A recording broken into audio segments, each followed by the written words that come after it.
চলছে মোনাজাত। মাথার উপরে চকলেটের কৌটার ঢাকনা দিয়ে চালাচ্ছে টুপির কাজ।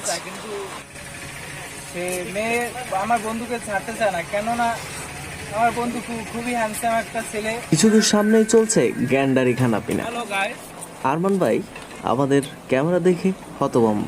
আমি খাবো তিনটে খাবো। তিনটে খাবে বলে নয়নের তুমুল উচ্ছ্বাস। এদিকে হাত দিয়ে গ্যান্ডারি খুলছে। ইপাশ দিয়ে ডাক দিল আরিফুল। সবার গ্যান্ডারি যখন মুখের ভিতরে তখন একটা ফুটেজ নিয়ে নিল। গ্যান্ডারি খেলে ঠিক আছে, যাদের দাঁতে অনেক ময়লা সয়লা আছে, সেগুলো অনেক উপকার হবে, মানে ময়লা পরিষ্কার হয়ে যাবে। ময়লা নেই এই ভাইয়ের দুইটা কিনে নেন, ভাইয়ের দাঁতে অনেক ময়লা, ঠিক আছে।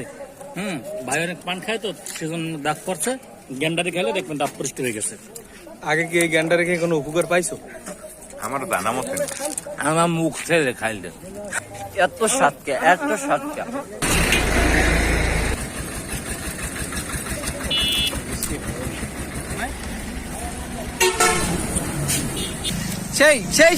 সেই স্বাদ